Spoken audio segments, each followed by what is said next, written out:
Passons maintenant à mes propres raisons de quitter son emploi, dont celles-ci sont plus basées sur le ressenti et les émotions. Vous montrez peu d'intérêt pour la hiérarchie? Supportez-vous que quelqu'un puisse jouer les petits chefs avec vous? Que ressentez-vous quand quelqu'un vous demande de faire quelque chose? Appréciez-vous l'idée de rendre des comptes à quelqu'un? Si ce n'est pas le cas, rendez-vous à l'évidence, il se peut que vous n'ayez pas trouvé votre voie. Et certains ne sont pas faits pour avoir quelqu'un au-dessus d'eux et ou qu'on leur dise quoi faire. La liberté d'agir, de penser, de créer et d'être soi-même prime avant tout.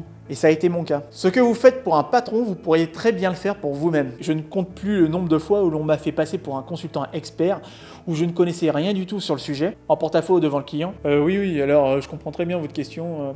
Vous pouvez répéter s'il vous plaît? Et je m'en suis miraculeusement bien sorti. Et le plus merveilleux dans tout ça, c'est que faire des pirouettes devant le client m'a permis d'apprendre sur le terrain. Ah ouais, mais t'étais pas formé? Trop cher, et réservé aux potes des managers. Et c'est là que je me suis dit, ce que je fais pour un patron qui s'intéresse qu'au bas de bilan, je pourrais très bien le faire pour moi-même. Servez-vous de vos expériences professionnelles comme d'une deuxième école qui vous apprendra à créer votre propre métier et ensuite, mettez les voiles. Vous n'êtes pas qu'un numéro. Même si le monde de l'entreprise évolue à sa manière, certains managers ne parviennent pas à concilier le bas de bilan et l'aspect humain, quitte à y laisser la santé mentale de leurs salariés. Combien de personnes au bord du burn-out en France déjà? Ah oui, plus de 3 millions. Certains managers n'ont pas encore assimilé aujourd'hui que ce n'est pas en tapant sur le cul d'un âne fatigué qu'il continuera à avancer. Créer un climat de confiance et considérer ses salariés comme des humains est si coûteux. Y aurait-il plus d'implication, d'initiatives, de confiance, d'évolution, bref, de résultats? Je fais semblant de poser la question, mais on connaît déjà tous la réponse. Donc, est-ce que vous avez envie d'être loyal envers un employeur qui ne vous considère pas? La culture de la résistance au changement. Ah, typiquement français. Le changement, c'est maintenant.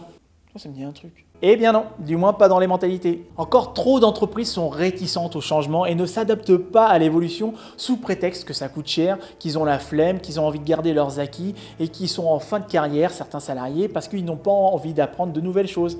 Et il est vrai que l'ubérisation de certaines entreprises coûtera moins cher. Tout est une question de mentalité et particulièrement d'évolution des mentalités. S'ouvrir aux nouvelles idées, à l'accueil des initiatives des collaborateurs et sans hypocrisie pour que chacun puisse apporter une pierre à l'édifice. Mais si vous avez un manager qui reproduit le management paternaliste, autoritaire, basé sur le commandement ou la peur, il est probable que vous ayez un manager qui copie-colle le même management de l'après-guerre de ses anciens mentors et qui était d'actualité il y a 30 ans.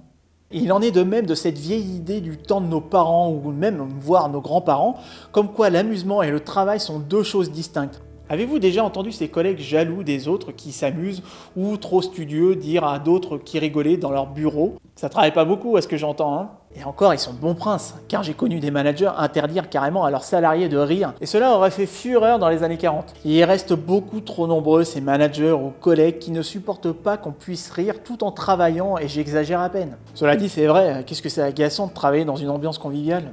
De plus, il y a ce truc illogique en entreprise, ou peut-être même en France d'ailleurs, qui fait que si on n'a pas les deux yeux rivés sur son ordinateur comme un japonais, téléphone greffé à l'oreille, tout en courant d'un air stressé dans les couloirs avec un dossier sous la main, en quittant son travail après tout le monde, alors on ne travaille pas. Savez-vous qu'au Canada, dans l'entreprise dans laquelle je travaillais, lorsque vous dépassez les heures de travail, vous êtes considéré comme quelqu'un qui ne sait pas gérer son temps? Ça, c'est une chose, car nous serons tous d'accord qu'une bonne ambiance dans l'entreprise est quelque chose de valorisé intuitivement. Et que des employés qui prennent du plaisir à faire ce qu'ils font sont des employés beaucoup plus efficaces.